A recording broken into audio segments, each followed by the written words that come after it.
Salut, j'espère que vous allez bien. Alors, je vais parler d'une tisane pour les cheveux. Alors, cette tisane-là, c'est une tisane qui est vraiment super pour les cheveux. Si vous voulez en savoir plus, surtout si tu veux stimuler la pousse de tes cheveux, si tu veux lutter contre la casse de tes cheveux, si tu as l'alopécie, si tu as les problèmes ou les tempes, tu n'as pas les cheveux sur tes tempes, bien tu as les problèmes où tu n'as pas les cheveux, tu as des trous sur la tête. Bref, si tu as un problème de pousse de cheveux, cette tisane-là est faite pour toi.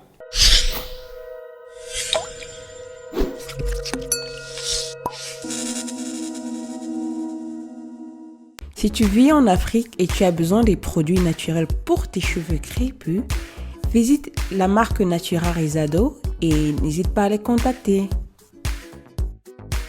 Alors pour commencer, c'est un mélange, cette tisane-là est un mélange de plusieurs plantes, de près de 19 plantes bien que j'ai sélectionnées, comme le hibiscus, le fenugrec, le peppermint, rosemary, eucalyptus, nettle, burdock.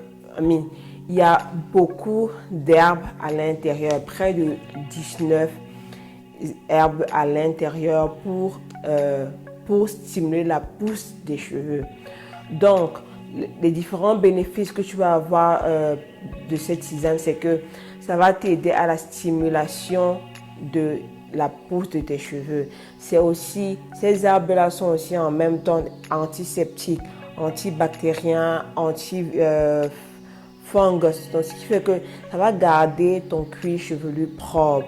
Si ton cuir chevelu avec des problèmes de bactéries ou bien de fungus, de pellicules qui dérangent, qui grattent, cette tisane va vraiment aider.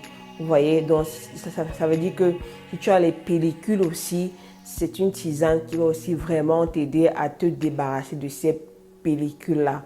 Une des choses que ça fait aussi, c'est que ça renforce les cheveux, ça renforce les follicules que nous avons. Donc c'est une tisane aussi qui peut aussi combattre la sécheresse. D'une part, je vais vous expliquer ça plus tard. Ça peut combattre la sécheresse. Il y a des tisanes, il y a des herbes, comme des plantes comme la camomille qui sont bien contre la sécheresse. Et cette camomille-là, ou bien dandelion, les plantes dandelion, vous allez la retrouver ça dans cette tisane-ci. Vous voyez? Alors, comment vous pouvez utiliser? Il y a plusieurs manières d'utiliser ça. Vous pouvez utiliser ça comme votre dernier rinçage. C'est-à-dire que vous faites un thé avec. Vous faites un thé, c'est que vous prenez comme si vous êtes en train de faire une tisane en fait. Vous faites de l'eau bouillie et vous mettez à l'intérieur, vous laissez que ça s'infuse pendant 5 minutes comme ça, par là. Et après 5 minutes, sachez que plus ça s'infuse, plus c'est plus concentré et plus tu as plus de bénéfices. Donc, et après ça, tu utilises ça comme ton dernier rinçage. Donc, quand tu as fini de laver tes cheveux, c'est ça que tu verses sur ton cuir chevelu surtout, et ensuite tes cheveux. Vous voyez, le produit doit partir surtout sur le cuir chevelu parce que c'est le cuir chevelu qui en a le plus besoin que les cheveux. Donc, utilise ça comme le dernier rinçage, et après, ce que tu dois faire, c'est que tu dois suivre directement avec un hydratant. Si tu as les cheveux à faible porosité, utilise un hydratant qui n'a pas de protéines. Si tu as les cheveux à grande porosité, utilise un hydratant qui a un peu de la protéine. Et si tu as les cheveux normaux, utilise un hydratant qui n'a pas de protéines aussi. Pourquoi? Parce que cette tisane-ci est susceptible de rendre aussi tes cheveux secs si tu les utilises tout le temps. Mais aussi parce que ça rend les cheveux trop forts, ça rend les cheveux trop forts. Les cheveux ont besoin de quelque chose qui va venir aussi les assouplir. Donc c'est pourquoi directement quand tu as fini de verser le produit sur tes cheveux, tu dois appliquer un hydratant en fait. Vous voyez, pour que ça compense. Tu peux aussi utiliser ça d'une différente manière, comme par exemple si tu fais des soins faits maison. Par exemple, au lieu d'utiliser de l'eau dans tes soins comme le henna, les poudres indiennes, bien le chébé, au lieu d'utiliser l'eau, tu peux utiliser cette infusion de plantes là. Hein, tu prends cette eau-là et c'est ça que tu utilises dans tes mélanges comme le henna, les poudres indiennes et tu appliques sur tes cheveux. Donc tu auras non seulement les bénéfices du henna ou bien de ta poudre indienne, mais tu auras aussi les bénéfices de ces plantes-là. Est-ce que tu peux utiliser ça comme un leave-in, c'est-à-dire qu'un spray que tu mets et tu sprays sur tes cheveux tout le temps parce que tu veux que tes cheveux poussent vite? Je ne recommande pas, je dirais non. Comme je vous ai dit, ça va rendre vos cheveux trop forts et aussi ça va rendre vos cheveux très secs. Donc au lieu que vous ayez le bon résultat, vous aurez plutôt des résultats négatifs. Donc mon conseil, c'est que n'utilisez pas ça comme votre leave-in ou bien comme votre spray que vous allez utiliser tous les jours, à spray tous les jours, non. Tu peux sprayer, si tu as le problème de tempe, tu n'as pas les cheveux ici, là, partout comme ça, là, tu peux utiliser ça, tu peux sprayer de temps en temps, peut-être une fois par semaine ou 2 fois par semaine comme ça, là, si tu veux, mais suis directement avec ton huile ou bien avec un hydratant, sinon tu auras de mauvaises conséquences. Mais personnellement, je ne recommande pas trop ça. Vous voyez, je ne recommande pas vraiment cette technique-là ou même cette manière de l'utiliser. Une autre manière que tu peux aussi l'utiliser, c'est comme ton soin. C'est-à-dire que tu fais ta tisane et après tu verses ça partout sur ton cuir chevelu et tes cheveux et tu couvres pendant 30 minutes ou bien 45 minutes ou bien 1 heure, comme tu veux. Tu couvres et tu fais ça comme un soin en fait, comme si c'était un masque. Tu vois, tu peux faire un soin comme ça aussi et après rincer et continuer ta routine comme tu veux. Tu peux aussi ajouter dans ce soin-là un peu de glycérine ou bien un peu de miel pour que ça ajoute un peu d'hydratation à tes cheveux si tu veux.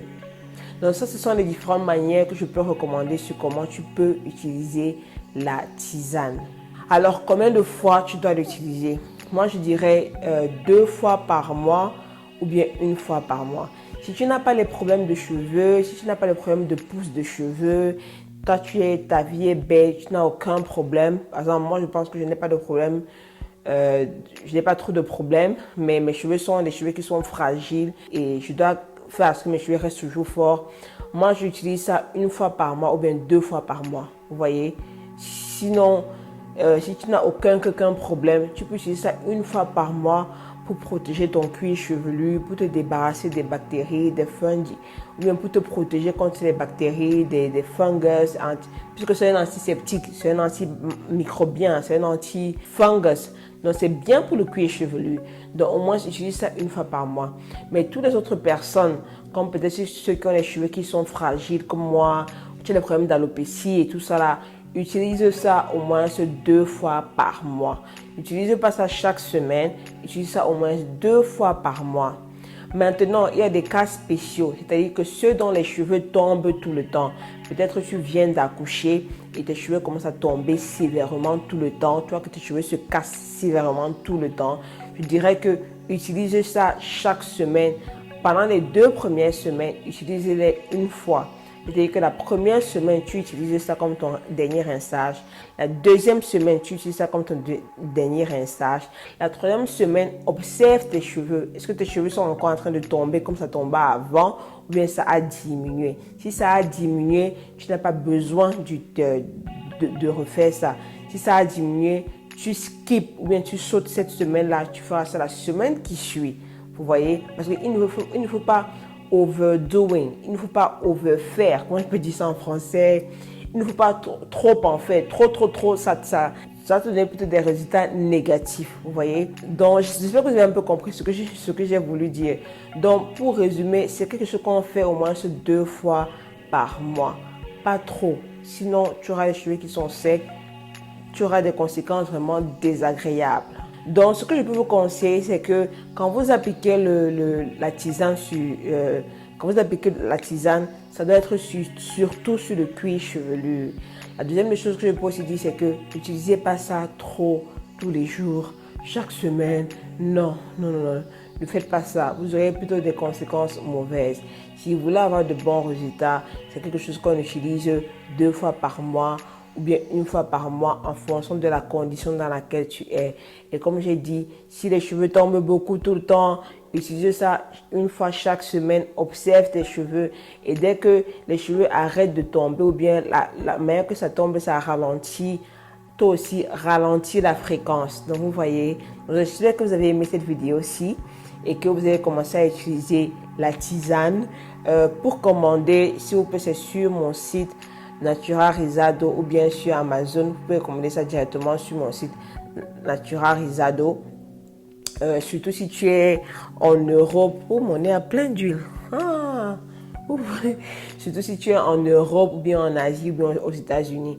Pour le moment, ce n'est pas disponible en Afrique ou au Cameroun. Donc, pour le moment, ce n'est pas disponible. Mais si tu es dans les pays européens ou américains ou asiatiques, tu peux commander directement de mon site internet. Donc, merci d'avoir regardé cette vidéo aussi. Je vous vois à la prochaine vidéo. Portez-vous bien et bye bye.